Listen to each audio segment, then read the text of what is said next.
comenzar en primer lugar el seminario y posteriormente vamos a presentar este libro que ha sido escrito por la doctora Gina Chávez Vallejo. Vamos a comenzar, como decía, con un seminario introductorio que va a dar el doctor Patricio Pazmiño Freire, que en este momento ejerce funciones de juez de la Corte Interamericana de Derechos Humanos y que es un, iba a decir viejo, pero no diré viejo, sino un antiguo o una persona con una amplia experiencia en el tema de la defensa de los derechos humanos, no desde la parte institucional, que eso ha sido la última fase de su vida, sino desde la parte de la defensa activa en organizaciones sociales, en ONGs, toda la vida vinculado a la defensa de los derechos humanos, y que como fruto de ese trabajo y de ese reconocimiento pues que ha tenido su tarea, en primer lugar fue nombrado magistrado del juez del Tribunal Constitucional de la República del Ecuador, ejerció funciones de presidente de la Corte Constitucional y finalmente ha terminado esta ya dilatada carrera ocupando el puesto de juez en la Corte Interamericana. Además de todo eso, es también docente. En este momento es profesor de la Universidad Central del Ecuador. Viene el profesor Pazmiño, aprovechando que ha venido a una reunión también aquí en Madrid de la Corte Interamericana en la Universidad Complutense, pues ha tenido la gentileza de venir aquí a Valencia. Además, en Valencia es donde realizó sus estudios de doctorado, es doctor por la Universidad de Valencia, y yo tuve además la fortuna de ser su director. O sea que, en ese sentido, aquí la profesora Chávez también ahora intervendrá, y también es doctora por la Universidad de Valencia, dirigida por el profesor Rubén Martínez Dalmau. Bien, pues como estábamos diciendo, el profesor y juez Pazmiño Freire va a intervenir sobre el tema del largo camino que ha tenido que sufrirse, digamos, para que en el reconocimiento y protección de los derechos sociales y económicos por parte de la Corte Interamericana de Derechos Humanos. Entonces, sin mayor preámbulo, le voy a dar la palabra para que intervenga. Él va a hacer una exposición, en primer lugar, y a continuación vamos a poder intervenir todos los que estamos tanto aquí en la sala como los que están también siguiéndonos a distancia, alumnos del Máster Online de Derecho Constitucional. Por tanto, tiene la palabra para desarrollar su intervención. Muchas gracias por estar aquí con todos nosotros. Profesor Viciano, muy buenas tardes. Muchas gracias por la invitación. Me van a disculpar un poco que tuve una afección. Como están en primavera acá, yo tengo rinitis y estoy constipado. Entonces, no es mi voz natural ni normal, entonces tal vez no me puedo expresar bien. Primero, el agradecimiento a Roberto Viciano, mi director de tesis, y en segundo lugar, para mí es realmente un placer y un honor regresar a mi universidad. Hicimos el programa de doctorado allá por el 2009, uno de los últimos doctorados del programa Europa de las Libertades, me acuerdo se llamaba el programa. Y realmente yo soy muy agradecido con esta universidad, con esta facultad, con esta ciudad que me encanta, me fascina, y con este país. Así que realmente yo me siento muy agradecido por esta invitación y voy a compartir con ustedes, gracias a esta invitación, algunas perspectivas que espero les provea de alguna información útil para su trabajo académico, para sus intereses específicos que tienen el derecho. Bien, yendo al camino, tengo creo que 20 minutos, algo así. Lo que necesites, pero sí, unos 20-25 no, para que luego podamos... Más allá de 20 les aburro. Para que luego... No, así que 20, digamos, si me interesaría más conversar, que me pregunten. He planteado la propuesta de esta conversación, un tema que no por ser algo novedoso en el campo del derecho internacional, de los derechos humanos, en el campo de los derechos en general, no es abordado de manera sistemática. Primero porque viene de una tradición jurídica un poco sui generis. Allá cuando hace más de 40 años, en el siglo pasado, después de la nefanda historia de la humanidad que tuvo con la Segunda Guerra Mundial, y se conformó la Liga de las Naciones y luego lo que terminó siendo las Naciones Unidas, los países, los estados, se acordaron llegar a un acuerdo colectivo global para encontrar fórmulas institucionales o racionales de resolver los conflictos. Y para eso se formó la Liga de las Naciones y establecieron como una suerte de piso, una suerte de acuerdo común, el de llegar a trabajar mancomunadamente con tres grandes conceptos para evitar los grandes conflictos después, que era uno, lograr la defensa de la paz, que era uno de los resultados obvios después de la conflagración mundial, y luego la defensa de los derechos humanos. Y un tercer componente que decía el desarrollo. Si no hay desarrollo, si no hay progreso, las sociedades no van a poder encontrar mecanismos de paz. Estos tres grandes pilares que fueron el sostén de lo que fue el sistema de Naciones Unidas en su inicio, se consagró la Carta de las Naciones Unidas y el mandato de que se vayan desarrollando los instrumentos internacionales que permitan orientar a los estados en cómo lograr construir el desarrollo, cómo lograr construir la paz y cómo lograr proteger los derechos humanos. Esto es en esencia lo que fue el mandato de Naciones Unidas para su conformación. Y es en ese contexto que nos estamos ubicando, para recordar, nos estamos ubicando en plena guerra, en plena Guerra Fría, es decir, post-1945. Es una disputa ideológica que marca definitivamente esta gran estructura jurídica global de lo que serían las relaciones internacionales. ¿Qué quiere decir esto? Es decir, que había una forma de entender la paz, que había una forma de entender los derechos humanos, y que había una forma de entender, me corrijo, habría varias formas de cómo entender el derecho humano, varias formas de cómo entender la paz y varias formas o varios enfoques de cómo entender el desarrollo. ¿Cómo se resolvía esto?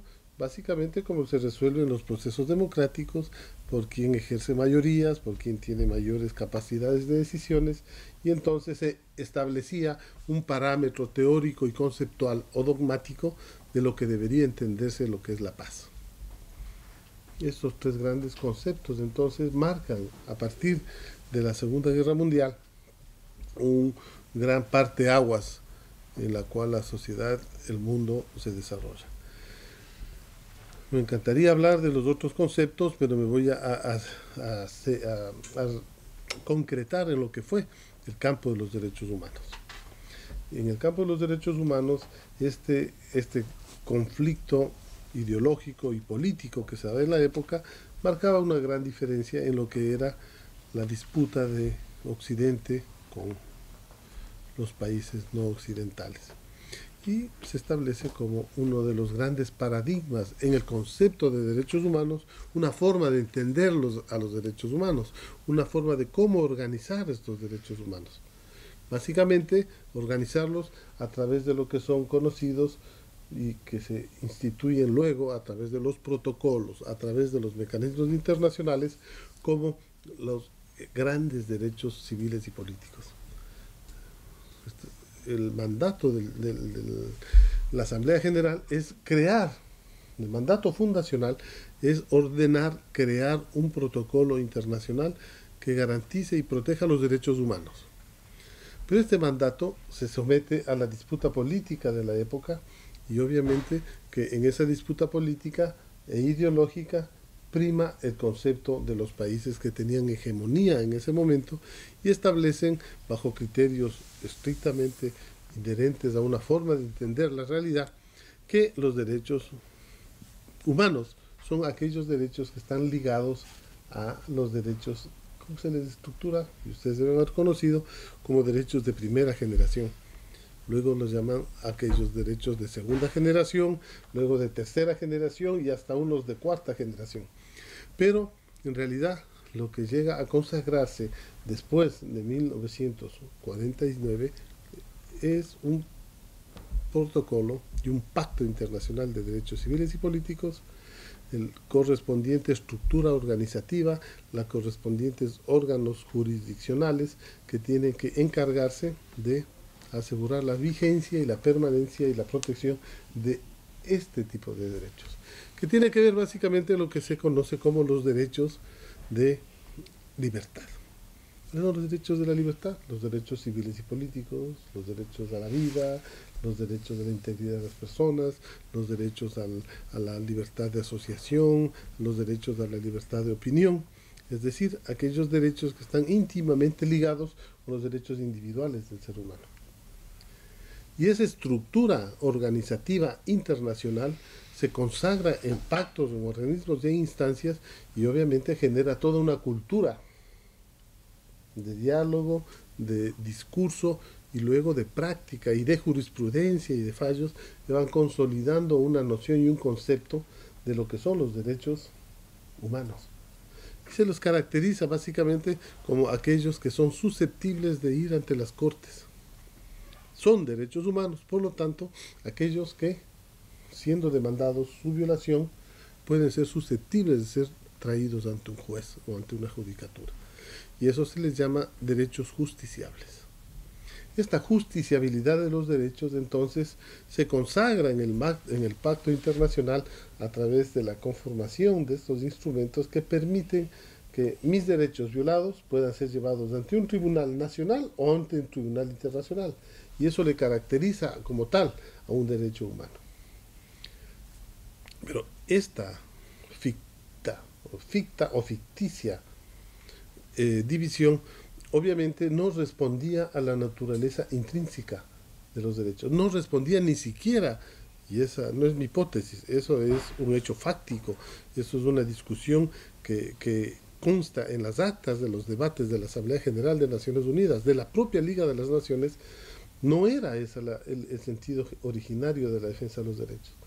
Los derechos tienen tres elementos consustanciales a su naturaleza, que son derechos indivisibles, que los derechos humanos son interdependientes y por lo tanto son únicos. Cualquier división posterior atenta contra esa unicidad de la estructura de los derechos. Y esa diferencia después marca todo un proceso de separación, de división de derechos y división de concepciones, división de interpretaciones, de hermenéutica jurídica que va abonando para fraccionar lo que en realidad desde las Ligas de las Naciones mandataba, que era tener una concepción integral, unitaria, interdependiente e indivisible de los derechos. Todos son derechos, no unos más que otros, todos iguales, todos complementarios. Si se viola uno, está violándose otro. No hay unos de primera, ni de segunda, ni de tercera generación. Entonces esta es una característica en la que yo personalmente pongo mucho énfasis para quienes se adentran en el campo del derecho internacional de los derechos humanos, en el terreno nacional de los derechos humanos en los países en los que uno quiere defender. Porque si uno no parte de esta matriz conceptual original, nos llega a entender por qué razón solamente derechos humanos son defender los derechos de libertad. ¿Y qué pasa con los otros derechos? Crearon la categoría de los derechos progresivos. Aquellos derechos que no son necesariamente, por lo tanto, susceptibles de ir ante los jueces. Entonces hay unos derechos que puedes ir ante un juez y demandarlos, puedes justiciarlos. Claro, por supuesto, la vida, la integridad, el derecho a la reunión, el derecho a la libertad de expresión, los derechos políticos. Pero hay otros derechos que no necesariamente pueden ir ante los jueces. ¿Por qué? Entonces se crearon las categorías de la progresividad, los conceptos de derechos programáticos, aquellos derechos que tienen necesariamente que, siendo derechos, son condicionados, no son de directa aplicación, no son de directa reclamación. ¿Por qué? Porque están supeditados a la existencia, primero, de recursos económicos, depende de las políticas públicas, dependen de las actuaciones del Estado y por lo tanto no son derechos justiciables. Este es el gran marco que es indispensable comprender para luego aprehender lo que ha pasado en estos últimos 40 años, al menos en el marco del sistema interamericano de derechos humanos, que ha ido paulatina, progresiva y sistemáticamente subvirtiendo esta falsa dicotomía, esta falsa división. Es por eso que el término de mi conversación se llama un largo camino donde los derechos sociales, los derechos culturales, los derechos económicos, más regularmente conocidos como los DESC, han tenido que transitar para no ubicar un espacio que le merece, sino para ser reconocidos lo que son, efectivamente, derechos humanos, incorporándoles el componente que hoy, al menos en el marco del sistema interamericano, hoy ya se los reconoce como los DESCA. Hoy son los derechos económicos, los derechos sociales, los derechos culturales y los derechos ambientales. Que en la división anterior vendría a decir, este es una suerte de agregado donde están los derechos de primera, segunda, tercera y cuarta generación, que era esta división ficta, esta división, digamos, intencionada de separar los derechos para darles algunas posibilidades o no de demanda, de acción o de reclamo judicial nacional e internacional. Ese es el marco introductorio, y creo que ya se me fue el tiempo ahí. No, perfecto. Sí. Si no se aburren, puedo seguir. Este es el marco que hay que entender para poder comprender este largo camino al que yo me refiero en la ponencia, en la conversación. ¿Y por qué es un largo camino? Porque desafortunadamente, como surge al calor de la Guerra Fría, ustedes conocen lo que fue la Guerra Fría, John Le Carrier, ¿quién leyó? Algunos deben haber leído, El espía que vino del frío, las grandes novelas de la época de la posguerra, donde la disputa de las grandes potencias eran disputas de poder, disputas de ideología, disputas de espacios. Entonces, esta disputa afectó obviamente a este esquema de organización internacional de la defensa de los derechos. Entonces, tú podías defender los derechos que son vitales para la vida, pero tú no puedes defender aquellos derechos que tienen que ver con la vivienda, con la educación, con la seguridad social, con el empleo. ¿Por qué? Porque esos no son derechos, son aspiraciones, decían los más ortodoxos en esa perspectiva. Y peor, hablar de derechos colectivos, o peor, hablar de derechos culturales o de derechos sociales. Tal fue la forma de estructurarse el sistema de protección, en donde era imposible o impensable que un colectivo pueda acceder a una demanda. ¿Por qué? Porque la norma decía, en el caso del sistema interamericano, la Convención Americana decía que un derecho, una persona, en otros términos, jurídicamente hablando, que quiere decir que los derechos son eminentemente subjetivos. Y si son subjetivos, no puede haber actores colectivos. Y para demostrar una violación a un derecho subjetivo, tiene que haber una persona. Y a tal punto era que no podía comparecer un individuo o una hombre o mujer a reclamar un derecho si es que era más de un hombre o una mujer. Tenía que ser una persona. Esa gravísima limitación a los derechos estaba dado por un marco normativo. La Convención Americana prevé esa estructura. Me refiero ya al sistema interamericano. El sistema europeo tiene también sus peculiaridades, pero más o menos en la estructura normativa global, excepto en la africana. En la africana, desde su comienzo comenzaron a construir o a deconstruir este concepto. ¿Por qué? Porque, claro, ¿cuál era la razón? eran muy inteligentes, muy brillantes, ¿o qué? Claro, lo que pasa es que en África no solamente hay individuos, hay grandes conglomerados, hay pueblos, naciones, grandes colectivos que forzaban a que la normativa internacional tenga que entender esa realidad. Y en América Latina igual. Una América Latina construida y atravesada por pueblos, nacionalidades, grupos indígenas, pueblos mestizos, que no podían verse representados solamente en individuos. Esta gran dinámica entonces comienza a generar, y me refiero estrictamente a lo que era el tema del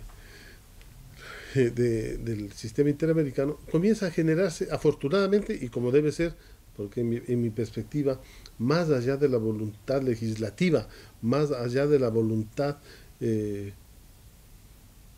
democrática que tienen los órganos legislativos, o sea, llámese un Congreso, llámese una Asamblea General de las Naciones Unidas o llámese una Asamblea General de la OEA, son los órganos por naturaleza democráticos. Los del principio democrático tienen su razón de ser y respetable.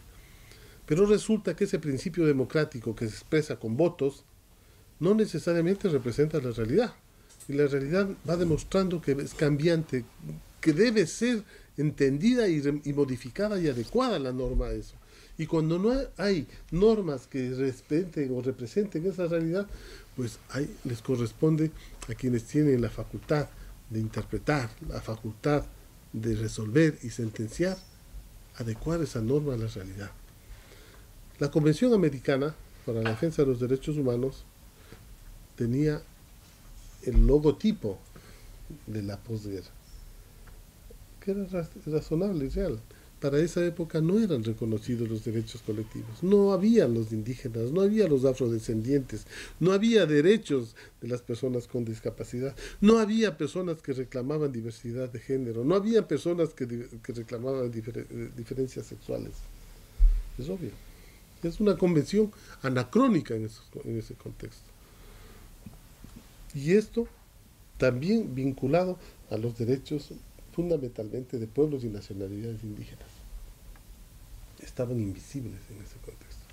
Entonces, ante esa normativa legítimamente adoptada, con principios democráticos de participación y votación y representación, crearon los órganos jurisdiccionales que se encargan de garantizar y aplicar la protección de los derechos. Hoy estamos terminando 40 años de existencia de la Corte Interamericana de Derechos Humanos, que tiene ese mandato: garantizar la vigencia, aplicación y promoción de los derechos humanos que ampara la Convención Americana. Y claro, lo que ha hecho la Corte, y eso es el meollo de esta conversación con ustedes, lo que ha hecho esta Corte es, desde mi punto de vista, crítico. Siempre he sido crítico al modelo de protección de derechos del sistema, pero debo reconocer, ahora que estoy dentro del sistema, soy juez 3 años ya de este sistema, me he interiorizado más de su dinámica, sus conceptos, de sus debates.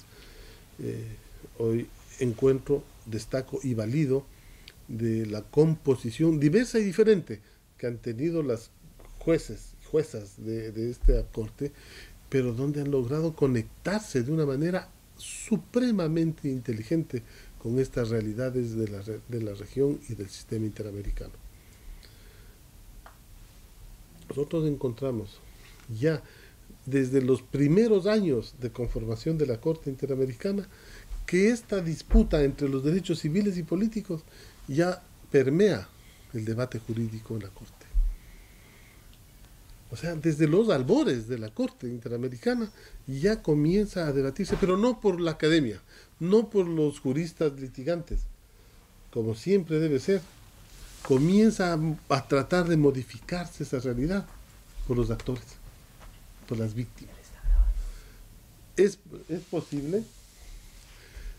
posible que esta transformación de lo que sucede no es fruto ni del poder político ni de la cúspide de la instancia de poder.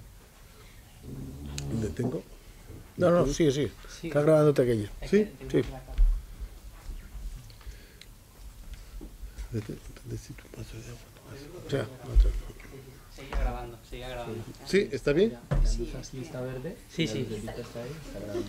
Disculpad. Sí, sí, que no. Bueno, ¿no? un vaso de agua. Fue una interrupción del sector positivista del derecho. Entonces, les decía que esta irrupción, este cambio, este debate, no es nuevo, y al contrario, la jurisprudencia que desarrolla la Corte Interamericana desde ya los tempranos 80s comienza a demostrar que al interior de este órgano jurisdiccional comienza a permear este debate. Y comienza a construirse, por eso hablo de un largo camino y un largo proceso, donde la versión más occidental, la versión más americana, si quiere decirlo, no por peyorativa, sino la versión más norteamericana de un derecho a una persona, ¿sí? Comienza a ser cuestionada al interior de la Corte porque comienzan a llegar casos. Es decir, si no llegan los casos, si no se construyen los hechos, si los hechos no se transforman en demandas, si los hechos no se transforman en peticiones, si no se fundamentan, no hay forma de reformular la realidad jurídica en un país. Aparte de que pueden reformularle en una asamblea general, en un congreso, que eso es legítimo, es democrático, pero aquellos que se transforman a partir de las demandas de la ciudadanía, en mi opinión, se vuelven en elementos transformadores de esa realidad. ¿Y qué nos encontramos? Que a partir de 1980 comienzan a acudir al sistema los primeros pueblos indígenas a reclamar reconocimiento a sus derechos. Pero ya no los derechos individuales, sino dicen, hoy, ojo, aquí vemos pueblos, nacionalidades y grupos que vivimos de antaño en estas tierras y que no solo tenemos el derecho a votar, no solo pedimos el derecho a reunirnos, el derecho civil y político necesario, ya tenemos otros derechos que tienen que ser reconocidos. Y por lo tanto abren un debate en el sistema que no ha sido muy público y que particularmente yo lo reivindico como la primera irrupción de este cambio jurídico normativo en donde ya no se puede hablar solamente de los derechos individuales. Y entra en escenario, por lo tanto, el debate sobre aquellos derechos de colectivos y personas. Tamaño problema, tamaña desmesura. ¿Por qué? Porque la norma, la Convención Americana, el Estatuto y el Reglamento de la Corte son absolutamente claros y restrictivos. Dice, pueden acudir al sistema aquellos individuos o personas que sientan vulnerados sus derechos individuales y que demuestren de manera irrefutable que sus derechos como sujetos subjetivamente han sido violados. Y por lo tanto, el Estado, o mejor dicho, el sistema, está facultado para lograr la reparación de sus derechos individuales. Ese gran cuello de botella se comienza a romper con una de las primeras demandas que se presenta en el sistema. Esta demanda le cupió el altísimo honor de ser impulsada por los pueblos misquitos del norte de Nicaragua, quienes demandan al Estado de Nicaragua por la vulneración de derechos colectivos a la propiedad comunal, a la propiedad ancestral y a sus derechos culturales. Este es uno de los primeros grandes pasos con los cuales se irrumpe con este paradigma casi omnipresente de los derechos civiles y políticos. Que por otro lado, valga decir, no es que son derechos confrontados. Era indudable que los derechos civiles y políticos a la época eran y tenían que ser necesariamente los más protegidos y garantizados. ¿Por qué razón? Porque América Latina terminaba una década o 2 décadas de graves dictaduras militares. y por lo tanto la violación a los derechos civiles y políticos era la carta de presentación de toda ciudadanía que quería reivindicar el derecho a la vida, a la no tortura, a la violación de sus derechos fundamentales, que fue indudablemente lo que marcó en esa época que pensábamos ya pasada y que todavía hoy nos damos cuenta que todavía no ha sido superada y que vuelven a regresar esos fantasmas, pero sin embargo en esa época podemos decir que era hasta coherente y justo que demande. Pero sin embargo también a la par que terminábamos la fase dictatorial en la región, entrábamos en todas las Américas a los grandes procesos de privatización y aplicación de lo que se llamaba el modelo neoliberal del Consenso de Washington. De manera concurrente, 1979-1980 terminábamos las dictaduras, pero comenzaba a partir de 1969 la implementación de lo que se denominó el Consenso de Washington, que era la universalización del modelo neoliberal en la región y en todo el mundo. Y ese modelo neoliberal exigía reducción del Estado, reducía el Estado a su mínima expresión, la privatización de las empresas del Estado, la reducción del tamaño del Estado, es decir, todo lo que ustedes ya conocen como era el recetario de lo que se denominaba el Consenso de Washington. La entrega de todas las grandes áreas posibles de explotación a empresas privadas y que fue generando los grandes reclamos de las grandes colectividades en la región, en toda la región de América Latina. Ahí es cuando comienzan a emerger los reclamos de estos pueblos y comunidades que comienzan a demandar. ¿Por qué? Porque sean los estados en contubernio con empresas transnacionales comenzaron a apropiarse de las grandes tierras y propiedades del campo, donde estaban recursos naturales propios y comienzan a expropiarles. De hecho, la primera demanda que irrumpe en el sistema interamericano es de los pueblos misquitos contra Nicaragua, porque era la apropiación de grandes extensiones de tierra que era de propiedad comunal para favorecer la explotación, ¿cómo se llama? La explotación de árboles, la explotación forestal. Era uno de los grandes insumos y iban a destruir al hábitat de ellos. Y eran empresas transnacionales las que estaban atrás.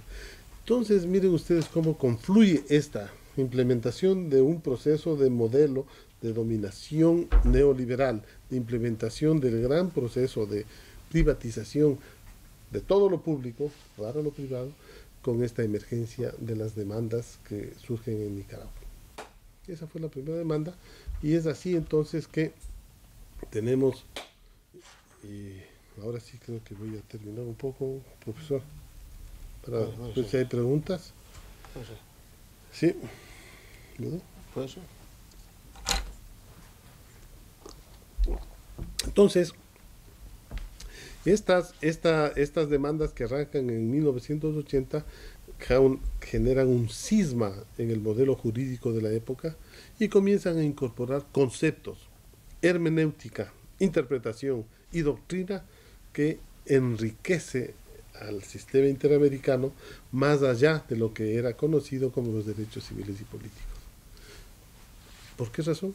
Porque el sistema comienza a reconocer, por ejemplo, el derecho a la personalidad jurídica de las comunidades. Factor indispensable y supremamente importante. ¿Por qué razón? Porque ya no son los individuos los que pueden recurrir. Les reconocen personalidad jurídica a los colectivos. Gran trauma institucional. Ya pueden ser colectivos los que pueden recurrir. Segundo, la propiedad colectiva. Comienza a debatirse más allá del sacrosanto principio de la propiedad privada, que es uno de los elementos rectores del modelo occidental, el derecho patrimonial por esencia, por naturaleza, ser protegido por los órganos jurisdiccionales, se ve totalmente enfrentado con uno de los conceptos que es la propiedad colectiva. Y la Corte comienza a desarrollar conceptos donde comienza a articular la propiedad colectiva con la propiedad intelectual, con la propiedad espiritual con la propiedad de los bienes, con la propiedad del entorno. Indudablemente novedoso. Probablemente cuestionado desde una perspectiva jurídica occidental y positiva. Pero la Corte comienza a desarrollar el derecho más allá de la norma. Cuestionable, por supuesto. Discutible, por supuesto. Pero que lo hizo a partir de demandas concretas que llegaron y casos que se construyeron al calor de demandas jurídicas establecidas. Y que fueron después dotándole lo que se llama, y un académico decía, el derecho vivo. Es decir, un derecho que se adecúa, no es un derecho únicamente que se perpetúa. Luego comienzan a hablar del derecho a la propiedad, el derecho a la consulta, el derecho a ser consultados de manera previa, oportuna, informada, para que sus proyectos o los proyectos que un Estado realice tengan al menos ciertas reglas para que cuando vayan a desarrollar proyectos tengan que utilizarse a partir de los conceptos del derecho internacional, que te dice: utilicemos la buena fe, utilicemos la necesidad de llegar a consensos, necesitamos informar a la gente de lo bueno y lo malo de un proyecto. Bueno, la Corte toma decisiones y va estableciendo estándares que establece obligaciones de hacer a los Estados. Ustedes pueden hacer un proyecto productivo, ustedes pueden hacer un proyecto extractivo, pero antes de hacerlo, tienen que cumplir estos mínimos estándares. ¿Cuáles son esos mínimos? Consulta previa, consulta informada, adecuada, hecha por personas autónomas, independientes, y luego tienen que ser monitoreados. El derecho a la identidad cultural es otro de los grandes campos y saltos que da en esta época el sistema interamericano. Y obviamente, lo que es, con eso voy a terminar, para que ustedes tengan alguna pregunta. Luego también viene el gran salto de identificar las violaciones a derechos colectivos. Porque de la mano de esas violaciones a derechos colectivos viene una gran medida de la Corte, que es la reparación colectiva. Es decir, cuando a ti te violan el derecho como individuo, tienes el derecho a que te reparen. Y la Corte tuvo que transitar unos largos años para lograr ese salto cuantitativo y cualitativo, diría mejor, de que un derecho violado tiene que ser reconocido no por el sujeto, sino por el colectivo común. Probablemente en esa experiencia, el mejor de los casos de Río Negro versus México, donde por primera ocasión se establece a las víctimas que declaran la violación de derechos colectivos, la recuperación de esos derechos a través de reconocer que hay colectivos que son violados sus derechos, y en términos de la Comisión, en términos de la Corte y de la Convención, se establecen medidas de reparación y de no repetición de carácter colectivo. Poco se ha dicho sobre esto en el debate académico y jurídico de este tema, pero yo sostengo que estos elementos, el derecho a la consulta, que es un derecho ambiental, ¿no? Es un derecho a ser consultado sobre los impactos ambientales que reciben eventualmente las comunidades.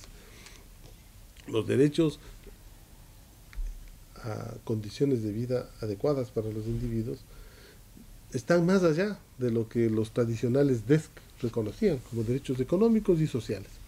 Aquí hay derechos culturales, aquí hay derechos ambientales que han sido recuperados desde la perspectiva del desarrollo jurisprudencial de la Corte. Entonces,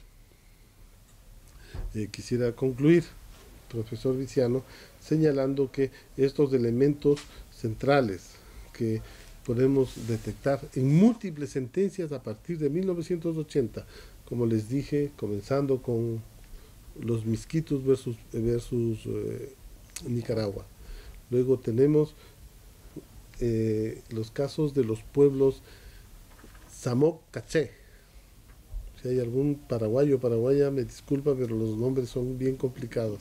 Zamoc Caché contra Paraguay. La comunidad Sarayacu contra Ecuador, las comunidades mexicanas,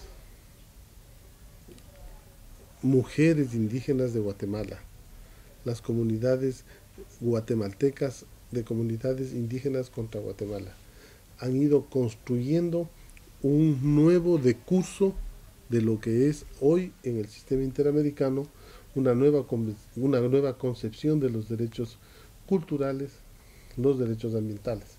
Yo no les incorporo esto en el concepto de los derechos sociales. Creo que ha sido en el ámbito de los derechos culturales y los derechos ambientales uno de los grandes desafíos del sistema. Concluiré diciendo que no todo es como en la vida, no todo es de color de rosa.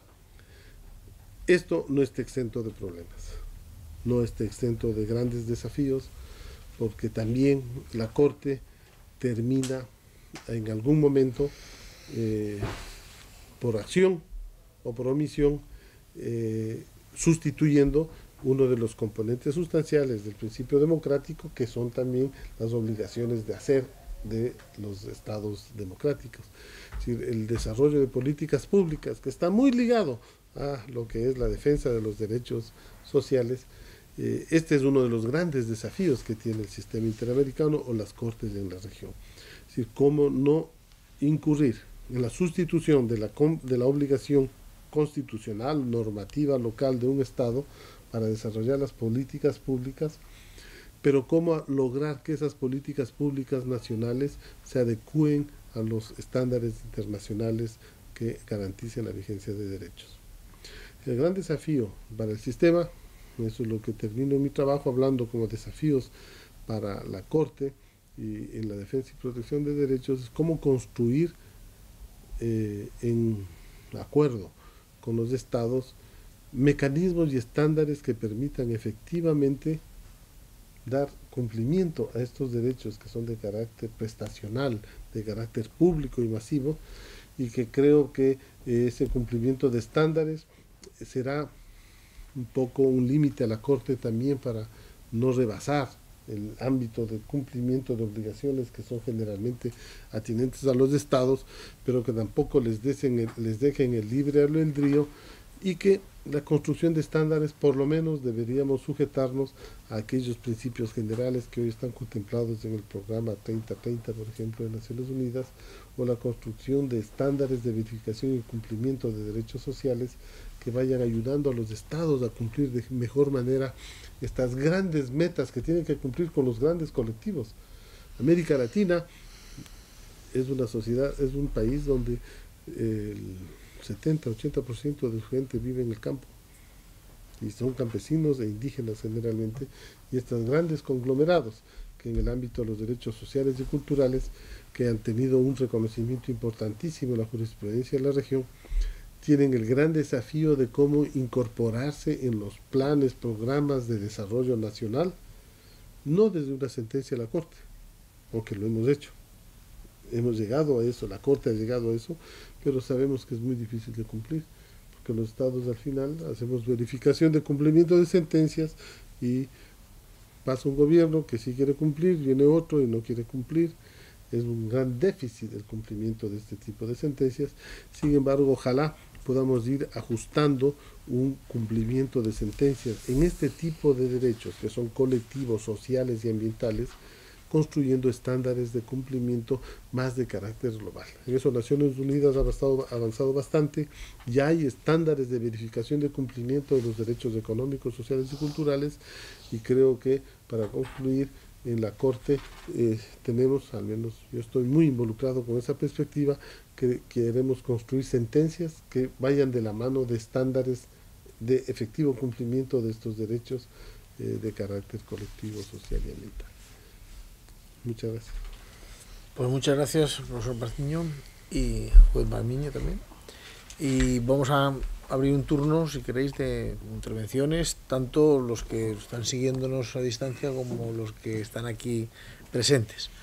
Esperemos que los que están a distancia, pues efectivamente en esta ocasión sí que puedan participar y hacer sus preguntas. Bien, ¿hay alguna cuestión entre los presentes aquí? Voy a ver si... Vamos a ver.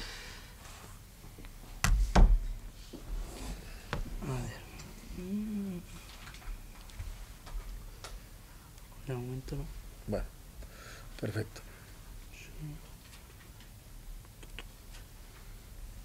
Margarita Rodríguez. No, de momento no he escrito nada. Perfecto. Pueden escribirlo Sí, ahí. no.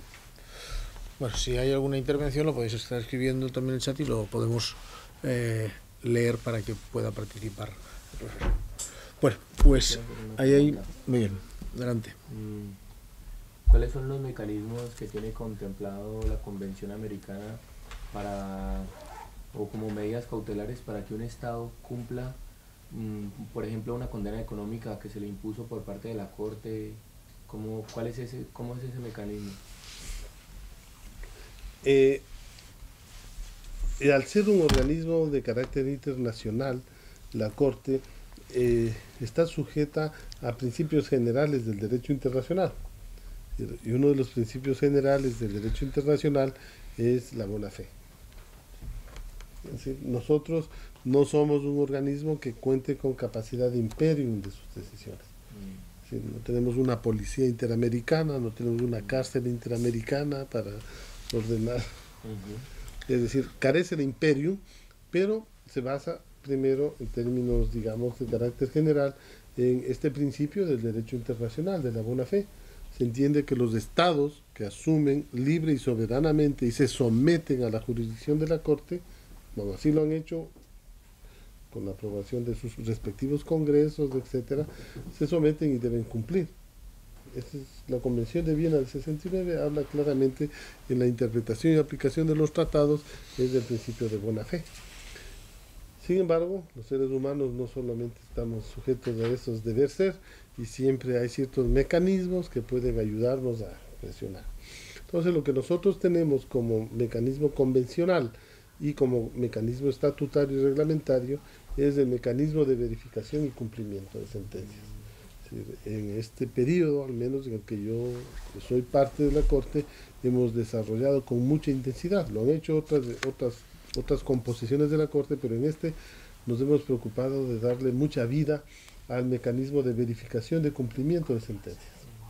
Ese mecanismo nos permite ir haciendo monitoreo constante a las sentencias dictadas por la Corte.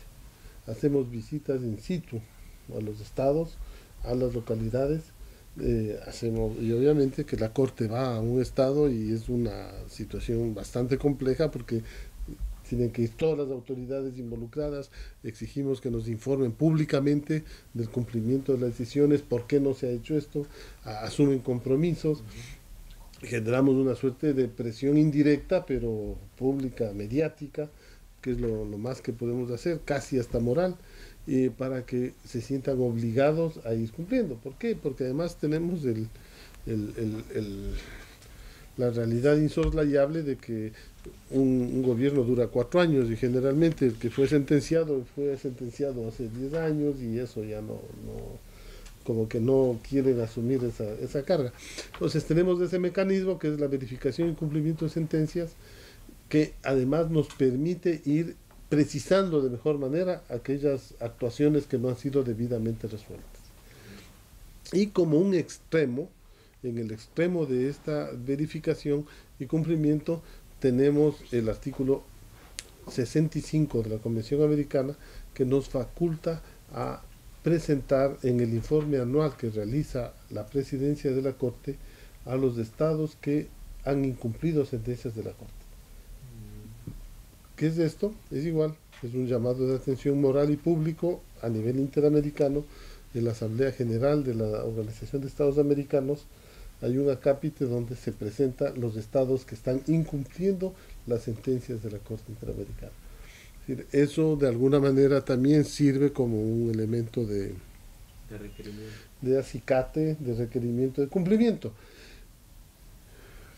Yo he sido siempre, desde antes de estar en la Corte y ahora también soy un promotor de la idea y de la iniciativa que lográsemos que por lo menos los organismos de crédito interamericanos, llámese el Banco Interamericano de Desarrollo, la Corporación Interamericana, aquellas que otorgan crédito, el Banco Mundial, por ejemplo, que lograsen pedir que uno de los requisitos para que los estados accedan a créditos del sistema financiero internacional sea Que estén al día. que cumplan el requisito de obligaciones con las sentencias de la Corte.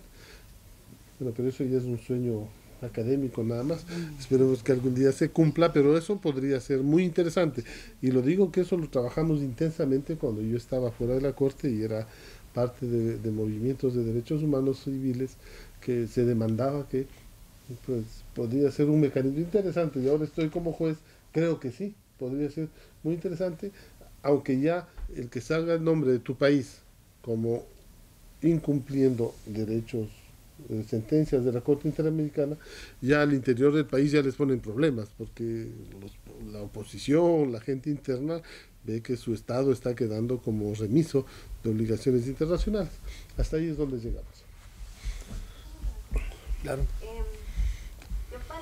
Bueno, tengo conocimiento que la Corte Interamericana hace 2 años modificó la jurisprudencia en cuanto a los derechos sociales, en el sentido de que antes se decía que los derechos sociales no eran justiciables debido a un artículo que se encuentra en la Convención Americana, y a partir de la sentencia de Lagos del Campo de Perú modificó a que sí pudieran ser justiciables, y que esto ya se reiteró con otra sentencia contra Guatemala. Entonces quisiera pues saber cómo fue la decisión a lo interno, o cómo comentaron los jueces para hacer esa modificación en la estructura que es tan importante, de que los derechos sociales ahora se pueden reclamar por sí solos y no invocando un derecho individual para hacerlo. Muy interesante tu pregunta. Efectivamente, generalmente el acceso a el reclamo de este tipo de derechos, la Corte en su largo trajinar buscó mecanismos para ir interpretando de cómo lograr ese acceso. Y siempre lo que hizo uso fue de la hermenéutica sistemática. Es decir, haciendo uso de una interpretación sistemática, veía cómo a través de la violación, principalmente el derecho a la vida o el derecho a la integridad personal, se podía por esa vía lograr la protección de derechos que no necesariamente eran individuales.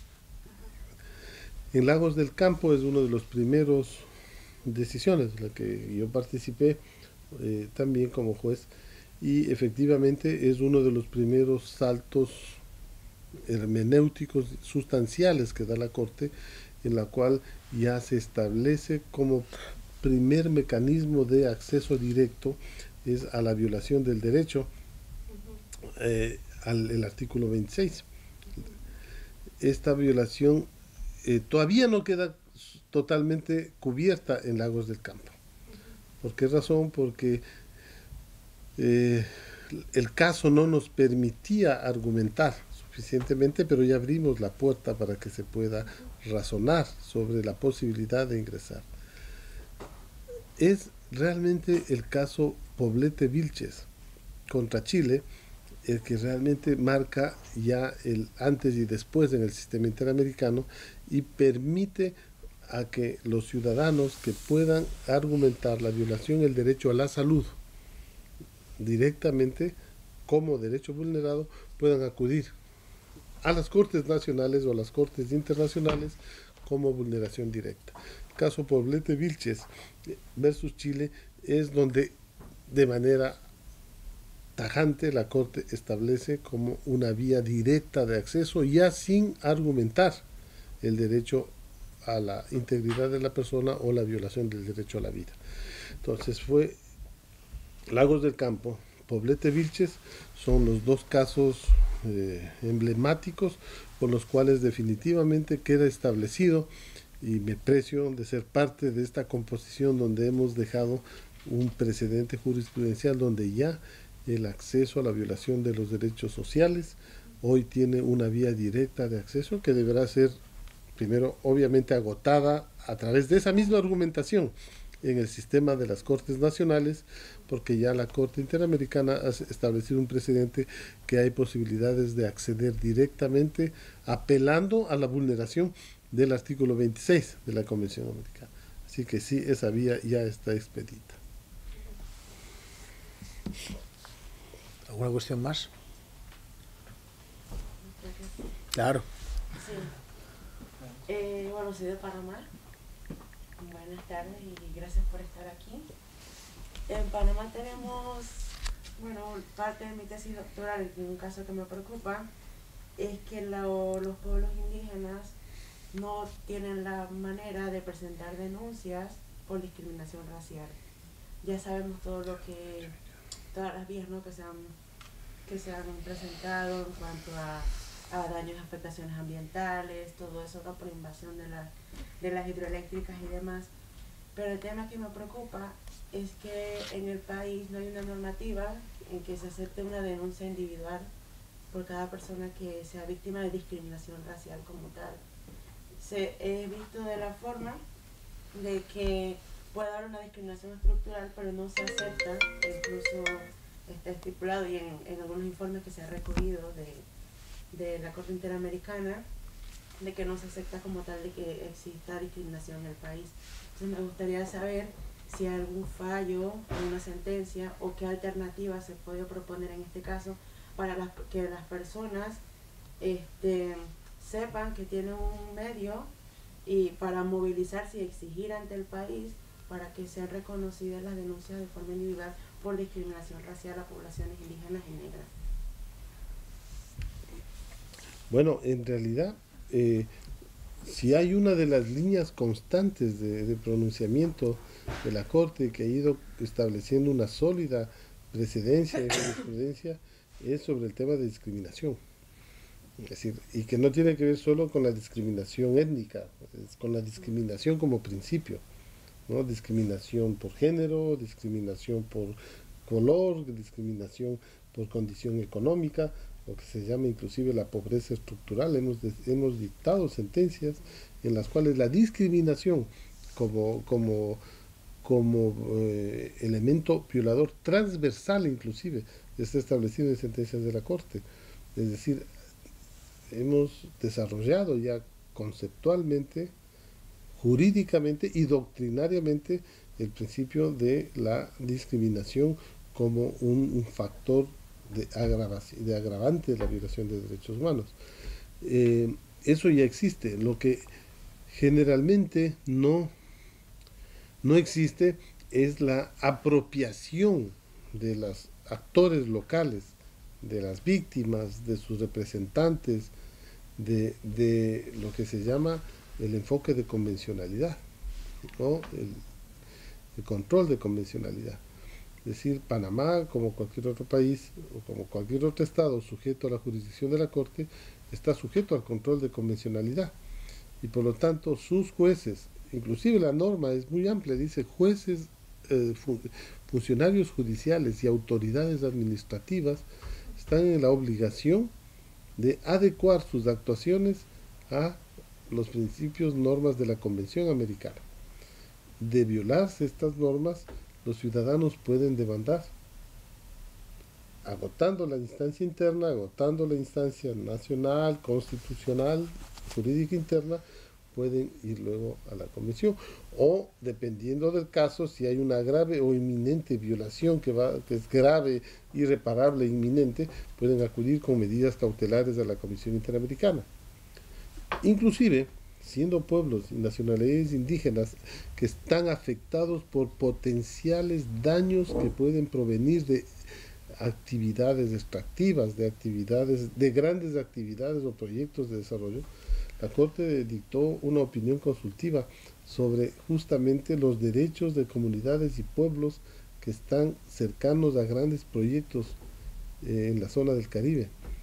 Esa normativa, que la opinión consultiva, sin ser una opinión, no ser una sentencia de vinculación o de obligatorio cumplimiento, es un referente interamericano que permite a los jueces o a las partes, a las víctimas, acudir a ese instrumental para demandar satisfacción a sus derechos. Entonces aquí lo que hay que plantear es recuperar este arsenal jurídico, doctrinario y consultivo que ha dictado la Corte para obligar, jurídicamente me refiero, para obligar a las autoridades locales que respondan ante esa argumentación. Y si responden negativamente, las partes tienen abierta ya la vía para acudir al sistema. Es decir, existe precedentes sobre discriminación, existe precedentes sobre actividades, grandes actividades extractivas, inclusive en la región del Caribe. Hay la opinión 22, me parece, opinión consultiva 22, en la que les da vías y mecanismos y argumentos para poder exigir a las autoridades locales y luego ir a la corte. Así que ahí tienen. Sí. Buenas noches para todas y todos. Jefferson Tunjano de Colombia, defensor de derechos humanos. Lo que tiene que ver con los mecanismos que contempla la Corte para obligar, entre comillas, a los estados a cumplir con las sentencias, pues teniendo en cuenta lo último que reseñó, considero que los pueblos indígenas o los individuos tienen los caminos cerrados para que se les garanticen sus derechos civiles, políticos, culturales, sociales.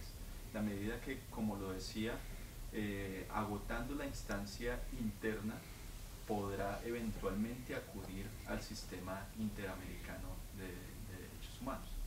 Particularmente, tengo muchos casos de privaciones injustas de la libertad en las que en el derecho interno procede la privación preventiva de la libertad. En Colombia, lamentablemente, esa privación preventiva de la libertad, que debería ser la excepción, se está contemplando como la regla general, y eso desemboca en la pauperización del sistema penitenciario. De hecho, la Corte Constitucional colombiana ha decretado un estado de inconstitucionalidad del sistema penitenciario. Hemos acudido a la Corte Interamericana para solicitar medidas cautelares para las personas a las que les ha procedido en el derecho interno esa medida preventiva de la privación de la libertad. Salen las medidas cautelares a nuestro favor, pero lamentablemente el Estado colombiano no cumple, ¿sí? Entonces, por eso la afirmación de que se tiene como el camino cerrado para que se garanticen esos derechos. ¿Qué otros mecanismos entonces podríamos, como defensores de derechos humanos, implementar o presionar, o incluso desde la misma movilización social podríamos empezar a trabajar para que los estados cumplan?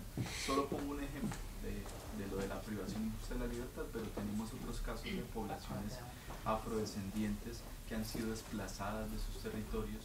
Hay medidas cautelares de la Corte o del sistema interamericano, pero lamentablemente el Estado no cumple, y efectivamente hay un seguimiento de cumplimiento, pero no, el Estado sigue reticente, mucho más hoy con el gobierno actual.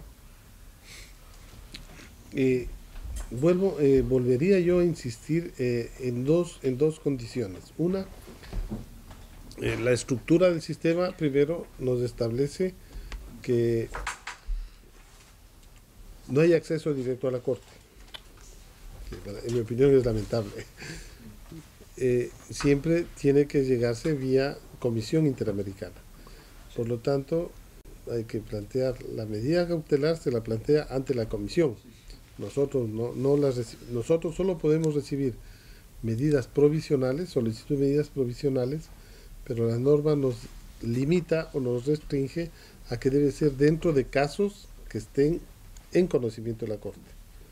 Por lo tanto, si es un caso que está dentro del conocimiento de la Corte, puede pedirse medidas provisionales a la Corte. De lo contrario, son medidas cautelares que dicta la Comisión Interamericana. Ese primero, para esclarecer dos momentos diferentes, ¿no? Segundo, y hoy creo que si alguien, voy a responderte a lo que tú decías, ¿no?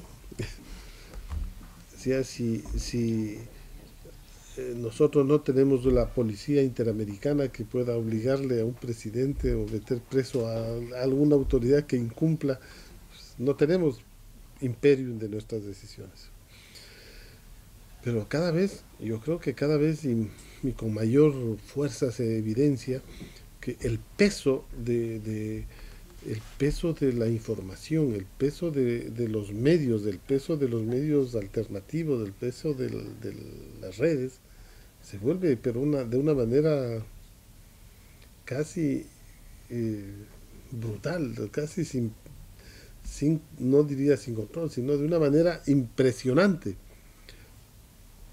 ¿Qué es lo que pasa? Nosotros solo podemos optar en poner, aplicando el artículo 65, que es ponerle en un informe. Pero hasta ahí, ¿de qué sirve el informe? O sea, no le quitan recursos, no es que accede a créditos internacionales. Pero ¿qué tal que si ese informe es conocido públicamente, es conocido en los medios, es conocido que un Estado X está puesto como violador de sentencias de un organismo internacional?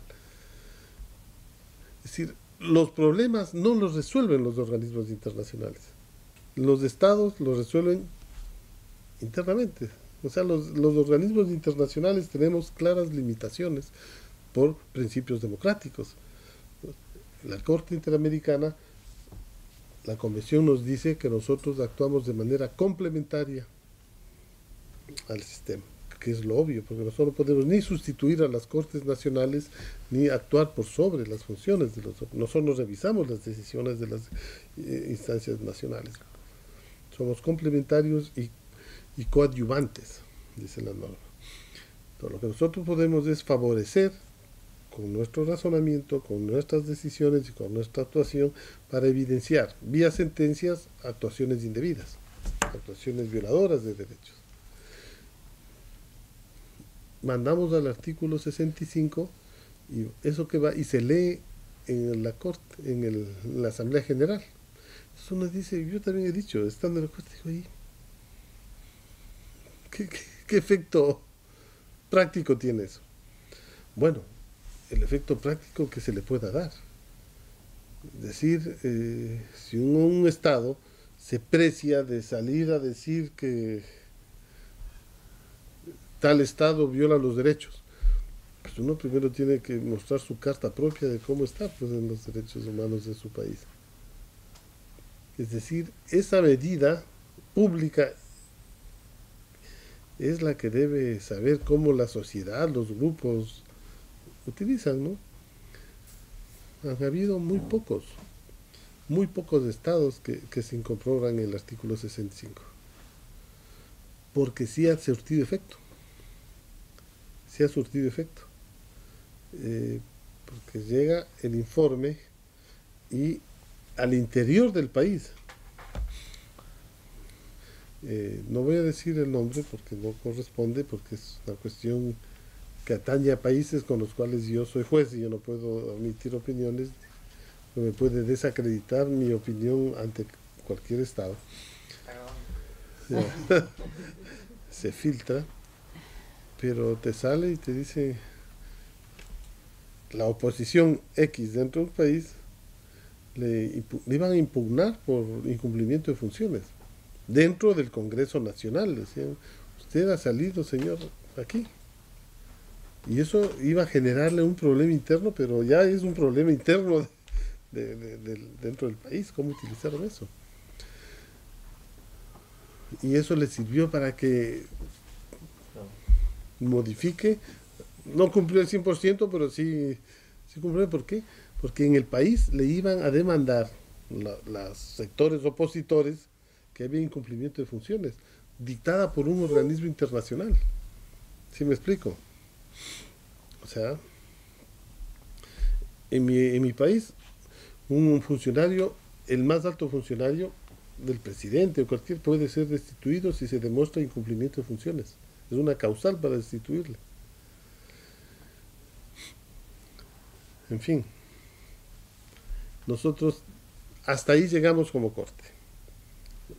Podemos dictar las sentencias, podemos dictar medidas provisionales, y como digo, como que son de buena fe. Muchos estados cumplen, incumplen parcialmente, otros van cumpliendo de a poco, y algunos que no quieren cumplir simplemente lo dicen y dicen, amenazan con salirse del sistema. Pero eso ya no es nuestra responsabilidad. Entonces, en el marco del derecho internacional, la buena fe es un elemento central. La buena fe que no es del Estado, sino de quien ejerce la representación del Estado. Y si se falta a la buena fe, es incumplimiento de funciones de quien representa ese Estado. Entonces también debe haber una interacción entre lo nacional y lo internacional. Nosotros cumplimos nuestro papel, ya les corresponde también a los actores hacer el suyo. Okay.